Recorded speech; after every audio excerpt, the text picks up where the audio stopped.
Então, pessoal, bora falar uma dica aqui sobre o artigo 28, conforme prometido, bem de forma objetiva para que vocês não errem questões sobre o artigo 28. Ah, beleza. Aí o cara fala assim, não estou fazendo prova. Mas beleza, vai aprender, cara. Aprenda alguma coisa sobre o artigo 28 da Lei de Drogas, que fala sobre o crime de porte de drogas para consumo pessoal, certo? Então, para a gente começar, como eu fiz uma enquete aí, a galera decidiu, a galera decidiu que gostaria de saber. Porque no artigo 28 a gente tem alguns princípios, tem a questão se é crime, se não é, enfim, uma discussão também que faz tempo sobre isso. Tem a questão do reincidência ou não, tem jurisprudência recentemente sobre esse assunto. Então, poxa, eu acho que tem umas 3 jurisprudências, enfim, uma porrada de coisa aí pra gente saber sobre esse assunto. Não errar questão sobre isso. Ou quem não vai fazer prova, pelo menos já aprenda sobre isso. Por quê? Há uma galera que fala assim, por exemplo, portar droga para consumo pessoal no Brasil não é crime. Isso aí, tá viajando na maionese. Viaja nessa não. Portar droga para consumo é crime sim. E eu vou provar aqui agora que sim, conforme a lei.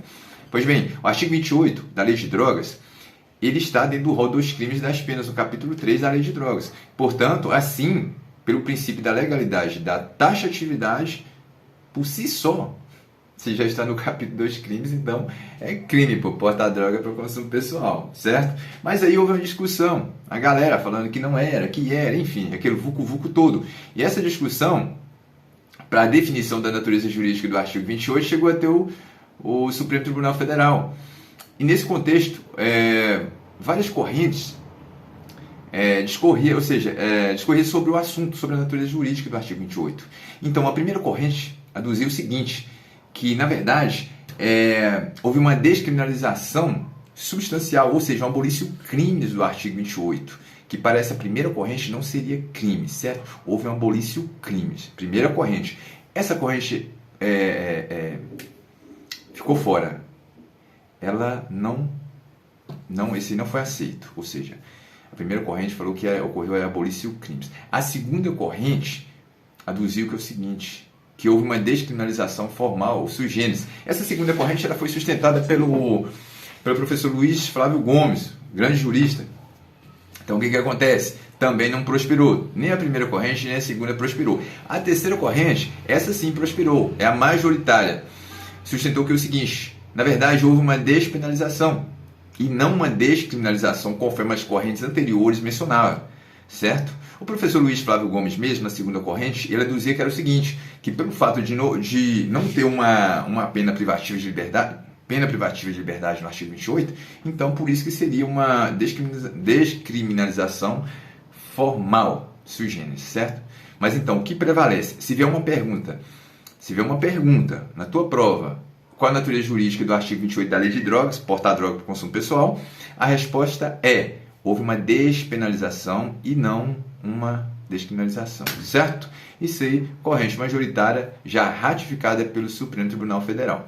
Então tá, eu já falei do princípio da legalidade da taxatividade, certo? E agora a gente vai falar do princípio da alternatividade, que é o caput do artigo 28. O caput do artigo 28, ele aduz que é o seguinte, quem adquirir, guardar, ter consigo, ter em depósito, enfim, transportar para consumo, droga para consumo pessoal, ou seja, olha a finalidade, drogas para consumo pessoal, incorre nas seguintes penas.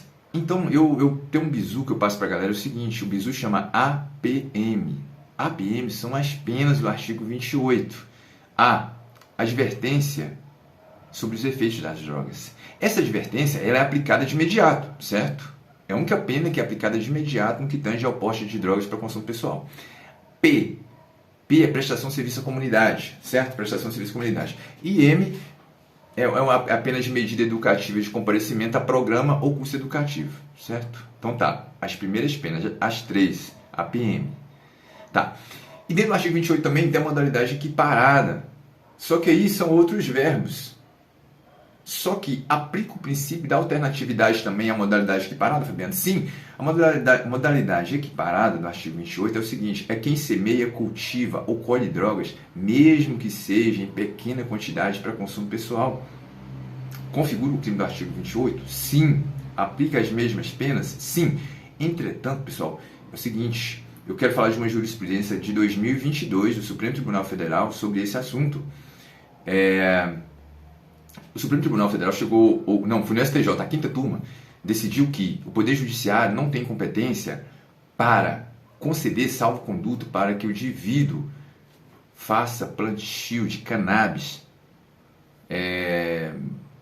com fundamento que ele tem epilepsia e a utilização de cannabis seria eficiente na ajuda do tratamento dele. Então, essa discussão chegou ao STJ, o STJ decidiu que não pode utilizar o salvo-conduto para isso. Ou seja, então essa parada de semear, cultivar cannabis, mesmo sustentando a questão da epilepsia, que é um problema de saúde, não prosperou, certo? Então eu estou falando de uma jurisprudência, cara, dentro do parágrafo 1º do artigo 28. Pega a visão, primeira jurisprudência. Além disso também, eu vou falar do quantitativo de penas, que a gente vai falar de outra jurisprudência. Ou seja, se o indivíduo ele é primário e aplicada a ele, uma pena de 5 meses. Só que essa pena de 5 meses, vocês ouviram falar, viram também, que eu estou aqui falando, tá? Enfim, são 3. A advertência, prestação e a outra, a medida educativa.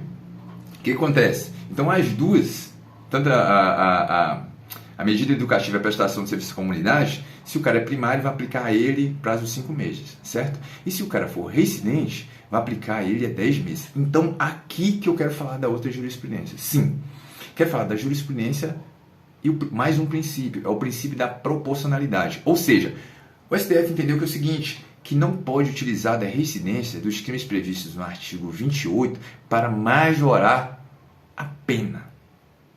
É isso mesmo.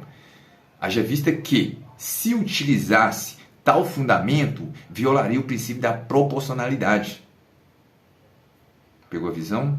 Então, no que tange a reincidência, princípio da proporcionalidade. Ou seja, não pode utilizar, o STF entendeu que não pode utilizar a reincidência do artigo 28 para majorar a pena. Viola o princípio da proporcionalidade. Pois bem, então você falou das penas e tal. E se o indivíduo descumprir as 3 penas anteriores, que é a PM, vai ser aplicada a ele a M. Vai ser aplicada a ele a M, pô. A admoestação verbal e multa. Tudo bem até aí? Pois bem. E a prescrição dos crimes previstos no artigo 28? 2 anos. O Estado tem 2 anos para tomar as medidas referentes ao artigo 28. Haja vista que o artigo 28 da Lei de Drogas, a modalidade é dolosa, e dentro do conceito de modalidade dolosa é o dolo específico, ou seja, a finalidade da droga para consumo pessoal, é um crime de ação pública incondicionada. O bem jurídico tutelado na Lei de Drogas é a saúde pública, ou seja, a coletividade, certo? Nesse sentido, vou falar de mais um princípio, é o princípio da insignificância, cara. O princípio da insignificância ele não é aplicável ao artigo 28. Por mais que no artigo 28 não existe uma pena privativa de liberdade, mas os tribunais superiores entenderam que é o seguinte, não cabe aplicação do princípio da insignificância no artigo 28, no crime de portar droga para consumo pessoal. Certo? Então falei do quantitativo de pena, o indivíduo primário, o indivíduo reincidente. Se a questão vier perguntando conforme a lei, é uma resposta, 10 meses. Se a questão vier conforme a jurisprudência, não há que se falar em reincidência dos crimes de portar droga para consumo pessoal para majorar pena. Pega essa visão, cara. Seria muito sinistro essa parada. Pois bem, agora é sobre a prisão em flagrante do artigo 28. Tá. Aí a galera fala, não pode prender alguém que está postando droga para consumo pessoal. Isso aí, esqueça. A regra, sim, quando fala prisão em flagrante, pessoal, a gente está falando assim, em uma prova, se vier assim, cabe prisão em flagrante para indivíduos que posta droga para consumo pessoal? Não cabe prisão em flagrante. Mas esse sentido de prisão em flagrante, cara, é a ratificação do auto de prisão em flagrante de delito. É a ratificação da prisão. Não pode ocorrer no artigo 28, do crime do artigo 28, certo? Por quê? Por uma previsão legal prevista na própria lei de drogas, na própria lei 11.343, certo? Não há prisão em flagrante do artigo 28. Ah, Fabiano, então quer dizer que o maluco então porta droga para consumo pessoal, então não dá nada para ele? Não, aí que você está equivocado. Se você que estiver vendo essa dica não está estudando para concurso, não é das carreiras policiais, simplesmente é um curioso, pega essa visão aqui. Tá, existe uma prisão, um tipo de prisão em flagrante que chama prisão captura.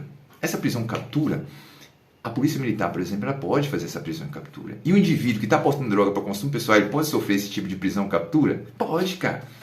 Pode.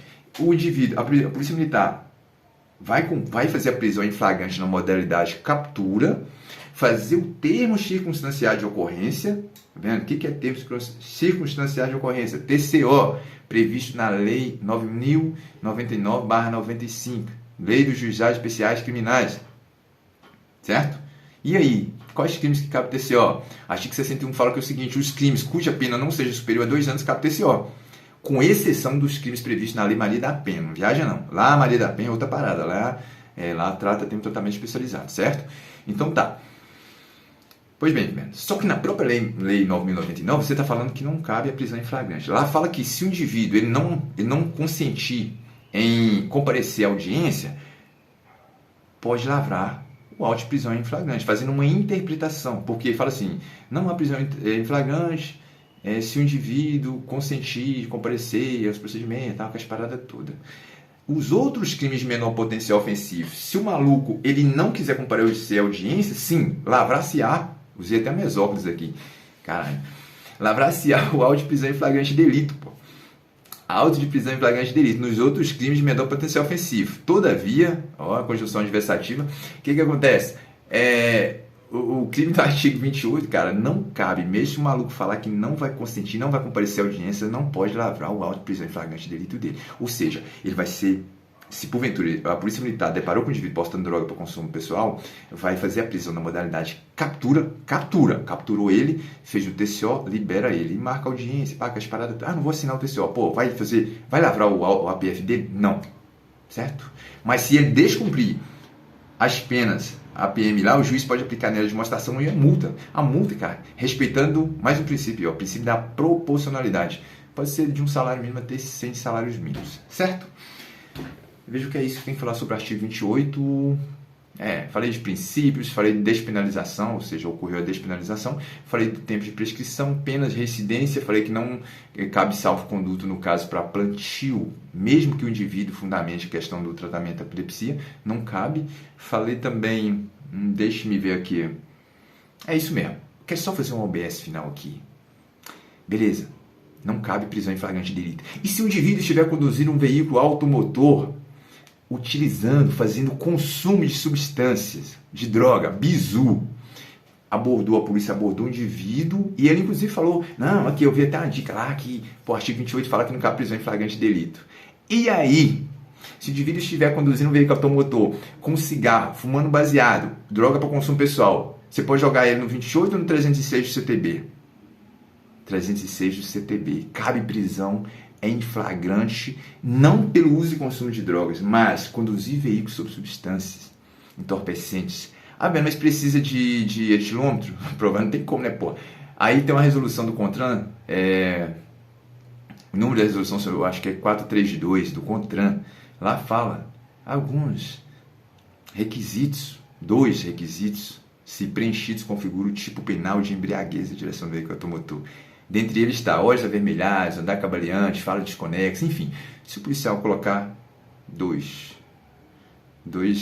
características dessas, 2 sintomas desses, configura a embriaguez. Então, se o indivíduo for, se a polícia encontrou ele em flagrante, conduzindo veículo automotor, ele consumindo substância, droga para o pessoal, e ele ainda vai tirar onda, falar que o artigo 28 não foi despenalizado? Não, ele vai ser jogado no 306 do CTB e não no 28 da Lei 11.343.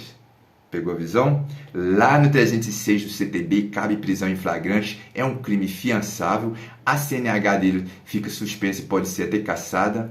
Além disso, se ele não pagar fiança, ele vai para o sistema prisional. É essa a visão. Pega essa visão. Pegou?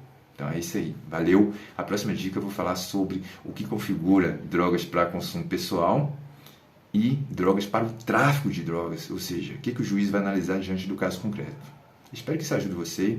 Principalmente essa parada aí do CTB 306, em vez do 28, dá 11.343. Valeu!